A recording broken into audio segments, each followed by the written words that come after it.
Hello guys, and welcome back to the woods. And oh boy, this is a special woods to me, and I would say it's that rare gem that we're all looking for. And why do I say that? It doesn't see a lot of footfall, and just walking into it, it's totally a clean, almost sterile environment of man-made mess, detritus, and everything that you don't want to see when you come into a woodlands. It is almost pristine. There is historic logging activity like tree sleeves, which protected it from deers and squirrels and rabbits. But I think even these days they're biodegradable, but the old ones probably aren't. That's why there's still a few around some of the tree trunks. But yeah, it is an absolutely pristine woodland. And why is that? Geographically, over half of this woodland you can't get access because there is a large river running alongside it. And in certain parts of this woodland, looking at the map, that goes up to 80%. So you only have access through designated farm tracks into farm yards, which then I presume the forestry would have access, legal access to conduct their activities. But as a general public, you have no real access to this woodland. So yeah, I'm here after doing a lot of recce's, which you haven't seen over the last couple of weeks. But I'm going to pull my first wild camp here, overnighter, and I am really looking forward to it.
So then guys, you can see I've set camp up, and I haven't really done too much talking or while I've been doing it because I've just been enjoying this woodland, and like I said, it's new to me. So I've got my ears totally focusing on all the noise and trying to decipher what would be normal and natural in here and what could be something in the vein of I don't want, like other people coming into this location where I am.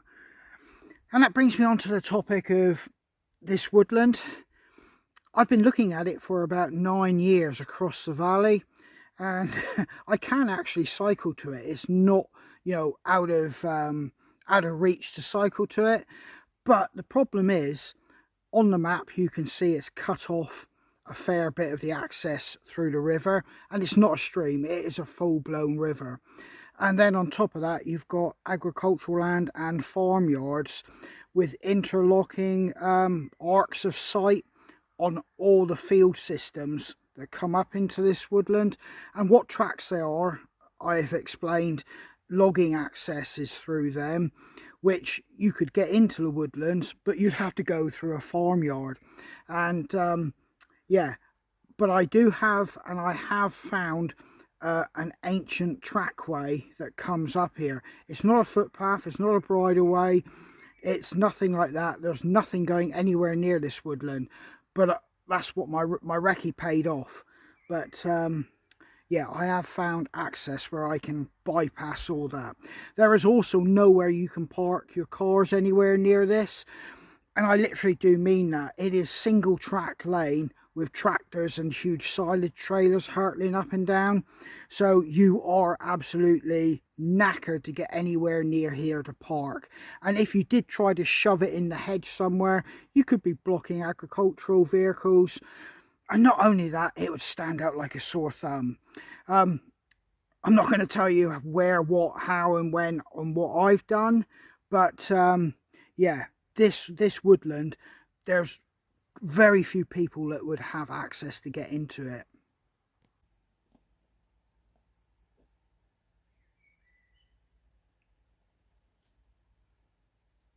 Now, a vast part of this woodland, as you can see behind me, in the portion I'm in, is commercial. There are traditional British or English or native woodlands, if you want to call it that, in amongst all this, and I can see that through aerial photographs. You can see the difference in the canopy. But another reason I've wanted to come here for so long is there is an Iron Age hill fort at one extremity of this woodland. And it sits possibly on a piece of land that doesn't or isn't connected to this, except for a very thin sliver of woodland. And I'm hoping I can gain access through this woodland over to that Iron Age hill fort. That is one of my biggest draws to this woodland. I haven't been able to do a complete recce. All I've done is recce'd how I can get in this very small bit that I'm in now. And other than that, this is completely virgin, open woodland for me to explore. I'm hoping this will be the woodland I actually build a survival shelter, the new one I want to build. But the only issue with that is, because there is no public access to this woodland, I've got a feeling if it was or is discovered, there'd be no two ifs or buts about it. It would be pulled down and destroyed. But that's the risk you take when you build in woodlands like this. But I've got a feeling, you know, vast tracts of this woodland, you know, don't even see any footfall from one year to the other. I've just lit the hurricane lantern. You might be thinking it's a bit early, but even though we do have light in the skies, it is fading.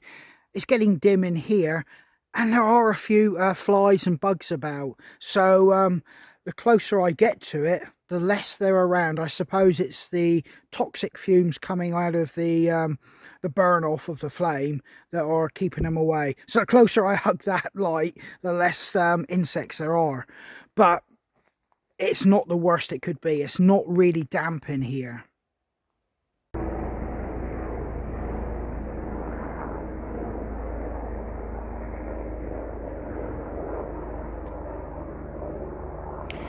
Well, I hope they haven't sent out the helos to try and hunt me down. That's kind of made me feel a little bit like a fugitive in this woodland.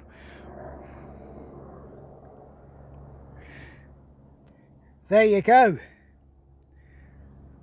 That is going to be the tea of champions.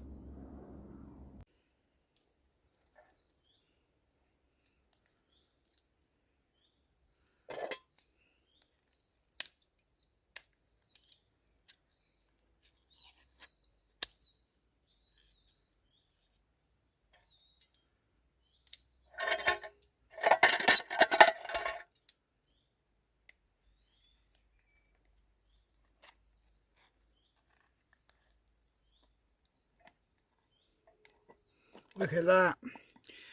Meaty goodness. Yeah. Right. I'm going to break this up. There's no finesse here.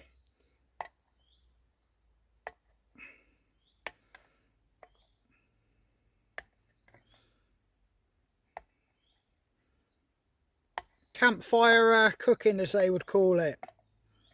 Right. I've got no oil, so I'm hoping there's enough fat in that to start frying it. Whoa.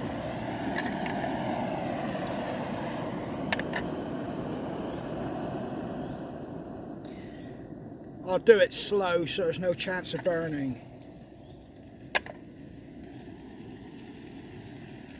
Oh God, that's already smelling nice.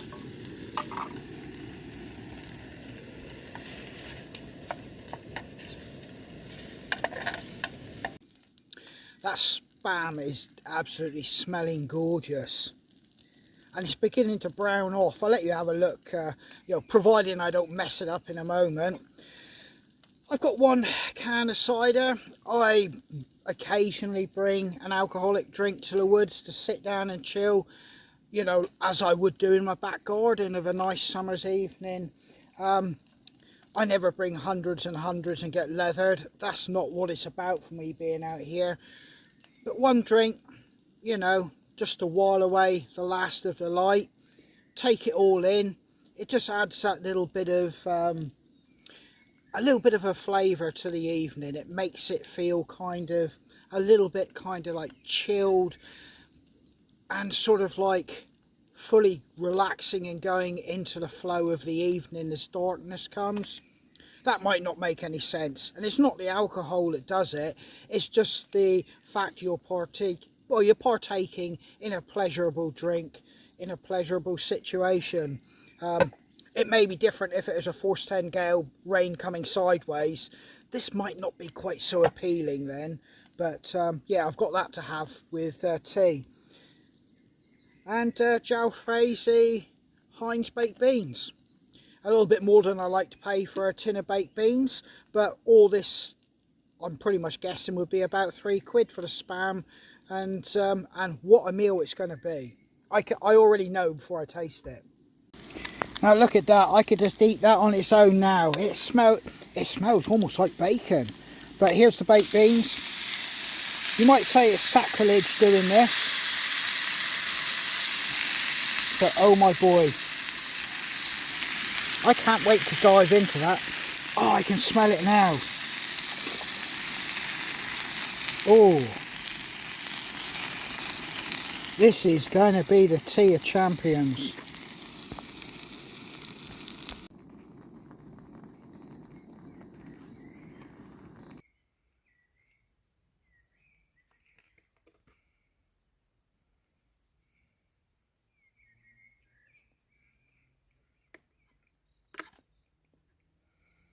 That is very nice and extremely filling already.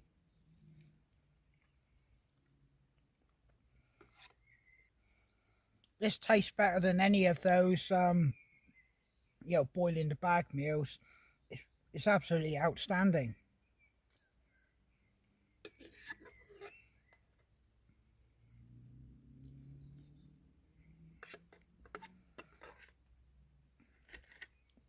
And it's got some kick.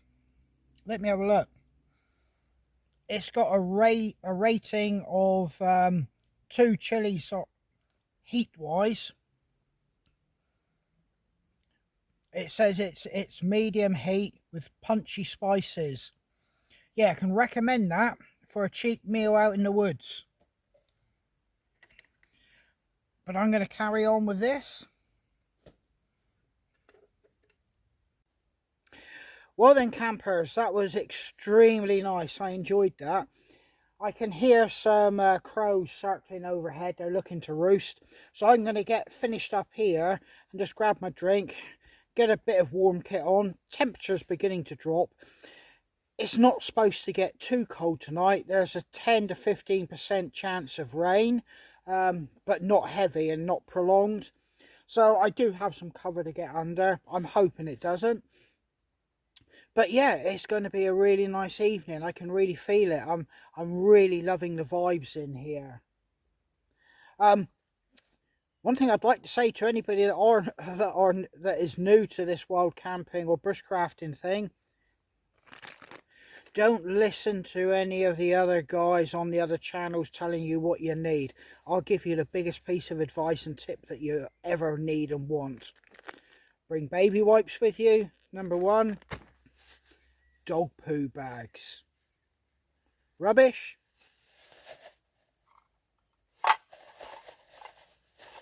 Cleaned up with baby wipes. It's not going to contaminate any of your bags, any of your important stuff. And you get to take it all back home with you. Leave no trace and all that good stuff. All that's coming back home with me. So there, top tip, baby wipes and dog poo bags.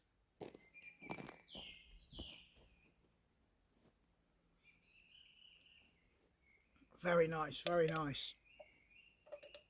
So yeah, my attempt to inject some humour into the conversation by saying don't listen to any other people on YouTube or channels, that was just humour, because I use a lot of channels to gain information I don't have, or refresh my information, or on top of it, you know, basically learn new skills that I can complement what I already know.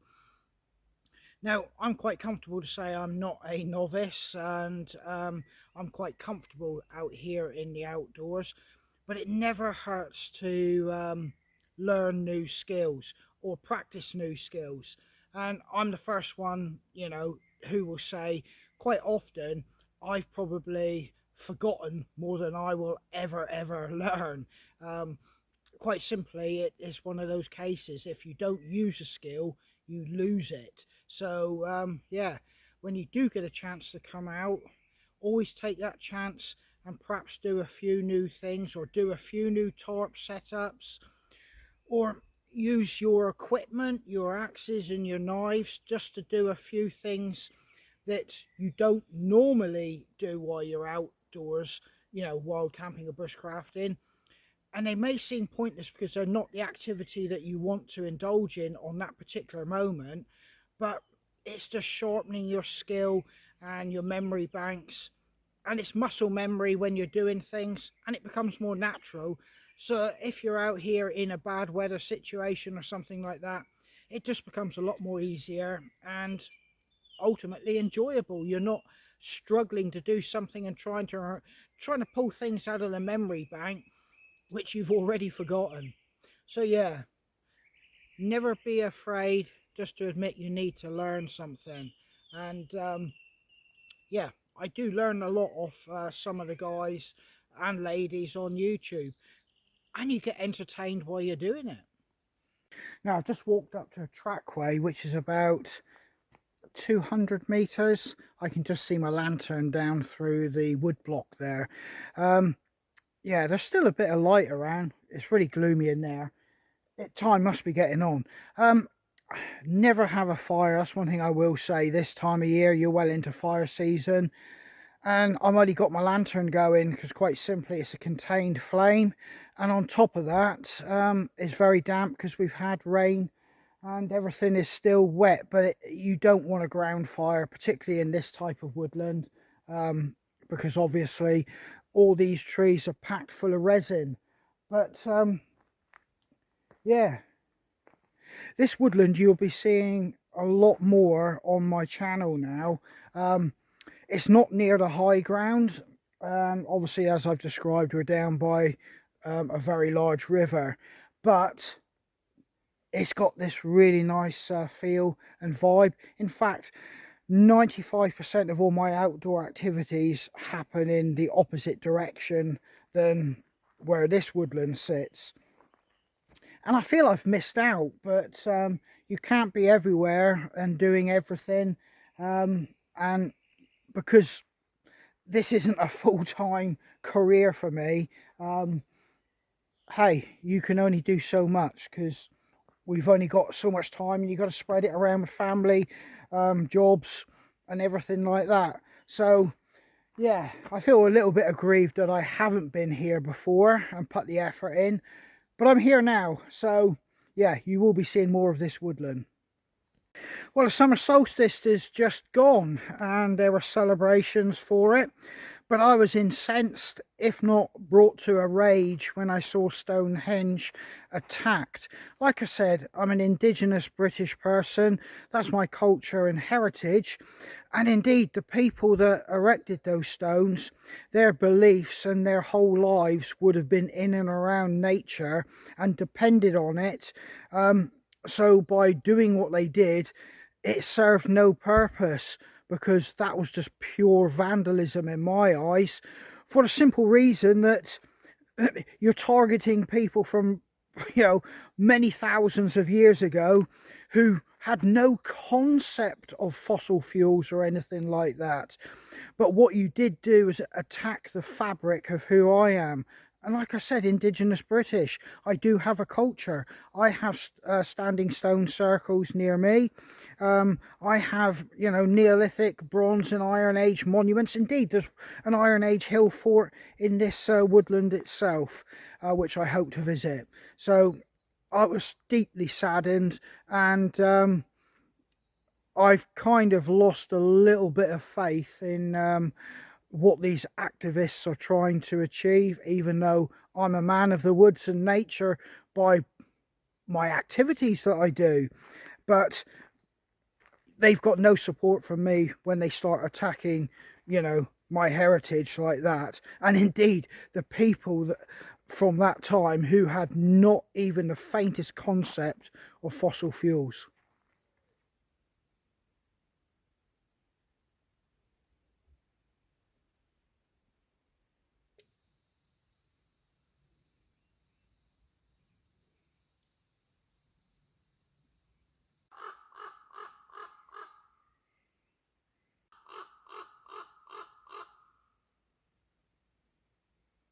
Right, I've brought my Bergen in because that's going to be my pillow, and I want it in the dry if it does rain.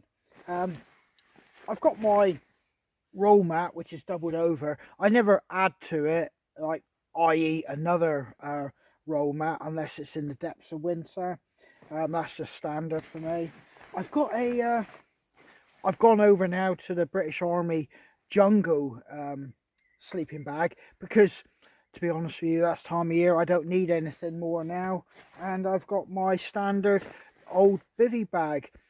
I've got an extra hoodie underneath here. I've got no jacket, but that'll do me. I'm going to turn off lights in a moment, because quite simply the lights are attracting every insect for about 100 miles around, I would think. They all seem to be, as soon as I put a torch on, bang. They're not bothered by the hurricane lantern.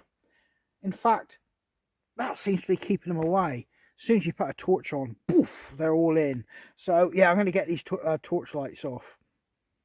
Well, that's the end of my evening. The light is just about going. It doesn't look it, but it's really getting on now. I didn't even finish all my can. I've still got half a can. All I've been doing is just having a little sip here and there as I'm, sat here mulling things over and thinking about things.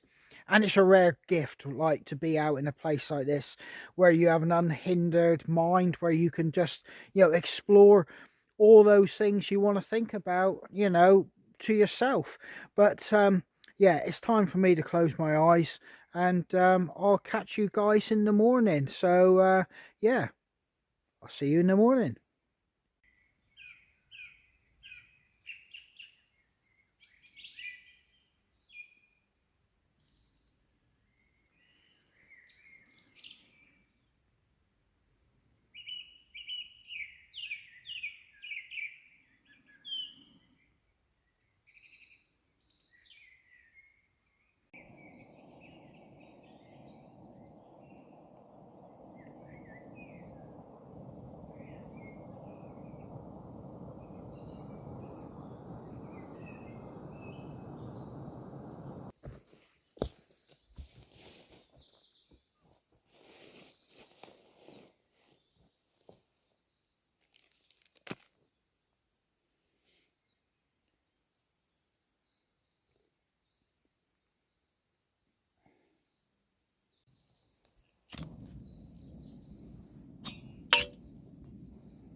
Right, it's about 6:20, and I went to bed. It was quite warm and humid, and I got up, and it was the same conditions.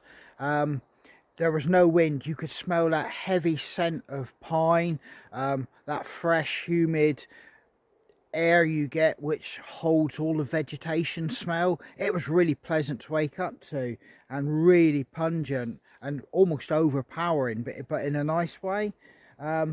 There's now some wind movement, and that smell is dissipated, so the weather is changing a little bit here. The trees are moving above me, but I did go for a little recce, and while I did the recce, I did notice there was footprints from what looked like a family: mother, father, a couple kids, and a dog.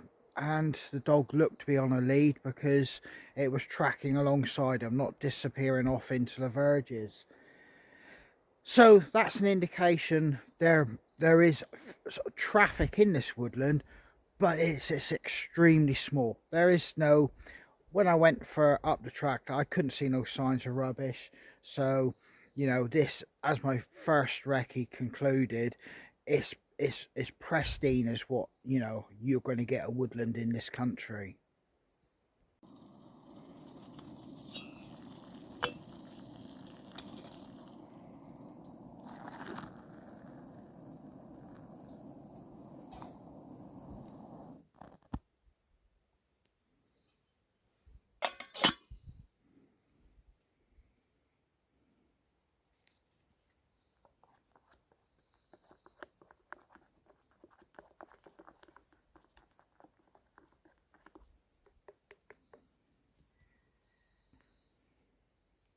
Right then, I'm just going to show you just a little bit of what I was talking about there, because people might be assuming that I'm trying to pretend to be some great tracker.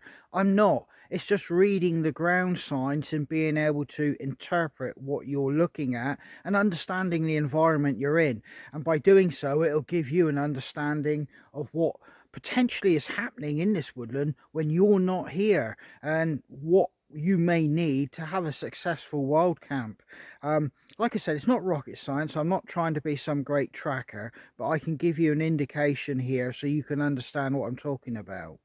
On this trackway, you can actually see vehicle tracks. Now, you might assume that somebody's been coming up here quite regularly, but if you have a look at it, even though they look fresh-ish, that is new grass. And what I mean by new grass, that's come from seeds. That is actually fresh.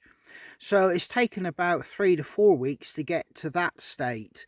So easily, no vehicle's been up here for a month, I would say.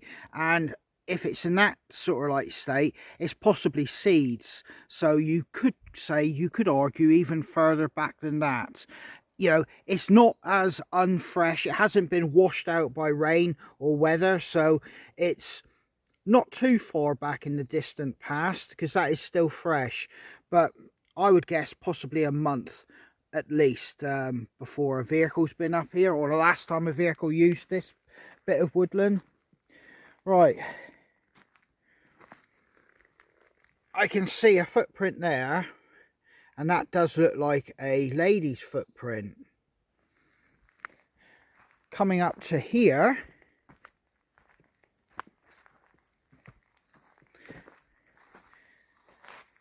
I can see a dog footprint. And you look at that, you can even see the claw marks in it. That's a big dog. And it's walking in a straight line right the way through that, tracking the footprints through it. It's on a lead. It's not veering off and going off into the woodland. So I know that dog's under control.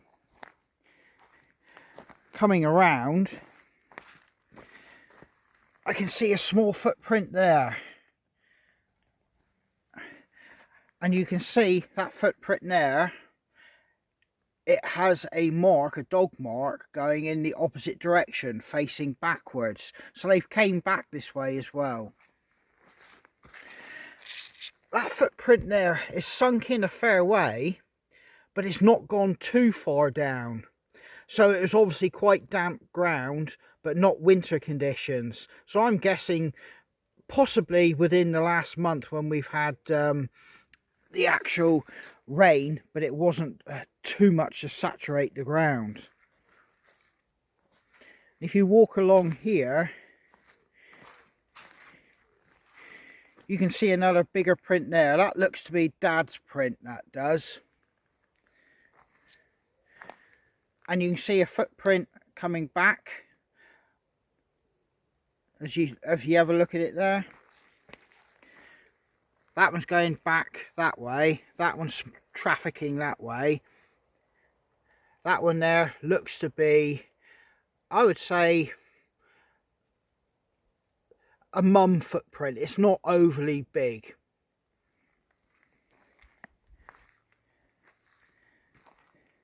And walking up here, you can still see more prints. Now that one there looks to be the two prongs of a deer that's gone off up into the woodland through there. And it does look to be a little bit of a track going through there. But the footprints, like I said, go off in that direction, but are also coming back this way. And they all intermix around here. They haven't gone up into the banks on either side.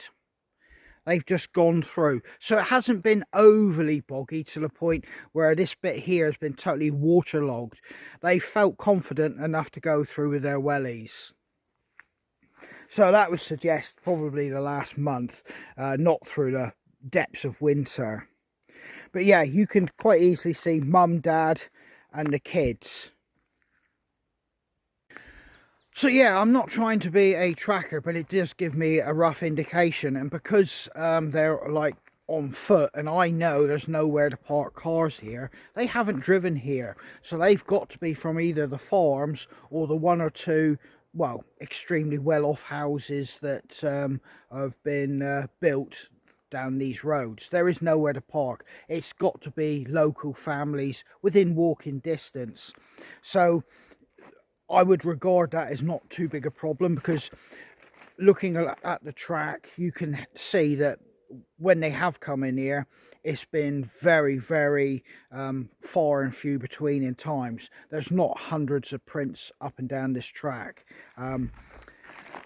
Yeah, so it just gives me a rough indication just there, just, you know, in an amateur way, just trying to read the ground signs. It gives me a bit of a build-up of a picture of what's actually happening in here. So then guys, it's been a thoroughly enjoyable camp. I've really enjoyed this one, and my initial recce paid off. But this can't be my permanent camp. There's a lot of reasons for that. I'm going to have to go deeper into the woodland and find somewhere. But I will be coming back here a lot more. There's a lot more for me to do and to explore. And on top of that, I want to find a way to get to that Iron Age hill fort. So, you know, you will be coming along and coming back here over the course of the summer a few times. And that's including all the other places and things I want to do. But yeah, I've really enjoyed this one. This typifies a summer wild camp for me, and yeah, it's absolutely gorgeous. But I'm going to drink my coffee, eat these breakfast biscuits. I'm going to slowly pack up, and then I'm going to just gently move on out of this woodland and get back home. So yeah, I'll catch you in a moment just before we leave.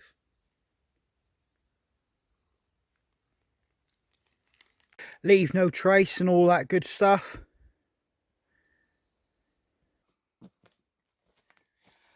Well then guys, what a fantastic camp that was, and it really felt nice to be out in this woodland.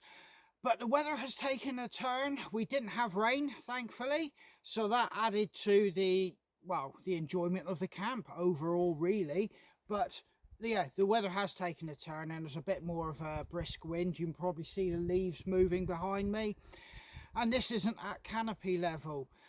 I'm going to head on out of here, so all that's left to be said is thanks for coming along, and take care, stay safe, and I hope to catch you guys out on the trail.